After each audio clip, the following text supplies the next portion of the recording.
Kapag nalobat ang solar o po yung inverter, automatic lilipat po yan sa kuryente sa bahay.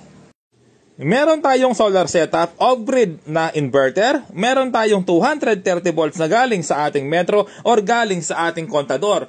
Pinapakita ko po sa inyo kung paano gamitin yung ATS at kung anong gusto mong priority. Meron po tayong priority source, yung tinatawag na normal supply or yung tinatawag na reserve supply. Kaya po siya tinawag na reserve supply kung sakaling mawalan ng power yung ating normal supply, yun po yung reserve natin. So meron dalawang klaseng reserve. Pwedeng genset. Yung genset ay generator. Pwedeng, may tumatawag mga repairman, no? Hello? Maning TV makasindiya. Pwede kayo bang gamitan ng vacuum kata dyan, Isabela?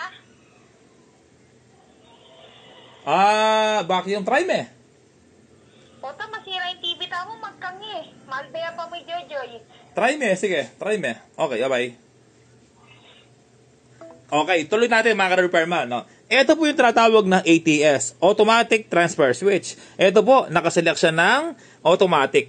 Pero, pwede po yung manual. Yung manual, kapag gusto mo siyang i-manual, off mo lang dito, ayan, no? Automatic, nakaselect. Kapag gusto mo siyang i-manual, ayan po, naka-manual siya. Yung manual, ibig sabihin, pwede mo siyang pihitin ng reserve na supply. Pwede mo, yung reserve supply natin, ito, yung ating kuryente sa bahay. Yung ating normal supply, yung ating ito nga po, yung ating tawag na inverter off-grid, no? So, bali naka-inverter po tayo. Ngayon, yung manual, ganito. Pwede mo siyang ilipat ng manual. Ay, dali, sumasama, no? Pwede mo siyang ilipat ng manual. Ayan po. Okay? So, pwede mo siyang ilipat ng manual. Ngayon, kapag nag-automatic ka, priority niya po yung normal supply, yung ating generator, yung ating solar. Ngayon, automatic natin.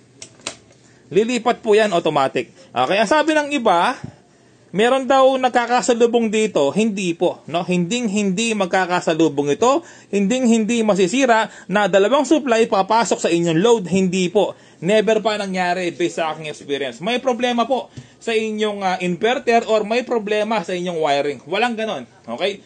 So lahat ng ATS, safe po yung gamitin. Nasa tamang pag-setup lang kung wala kang idea. Okay? So, bali, ito po, yung ating normal supply, ang ginawa ko yung solar. So, kapag nalobat yung solar, naka-automatic po tayo. Halimbawa, nalobat yung solar, off natin yung inverter. Ayan po, kusang lilipat sa ating kuryente sa bahay na 230 volts. Ngayon, ito po, yung ating reserve nakalagay po dito. Ngayon, kung gagawin mo siyang baliktad, no, kung gagawin mo nga, alisin mo dito, ayan, kung gagawin mo, kung ito, yung normal, ililipat mo sa kuryente. Ayan, tapos, itong ating reserve, ililipat mo sa inverter. Pwede rin naman yan. Pero, magagamit lamang ito, yung inverter on ko, Ayan.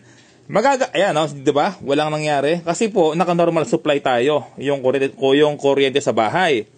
Malilipat lang po yan kapag nawalan ng power yung ating kuryente sa bahay. Doon lang yan lilipat. Off natin, Yan, plug ko yung ating outlet sa bahay.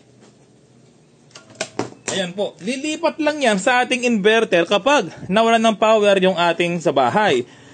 So, syempre, gusto natin priority yung solar. Kaya dapat, yung normal, yun nang lalagay mo sa inyong inverter.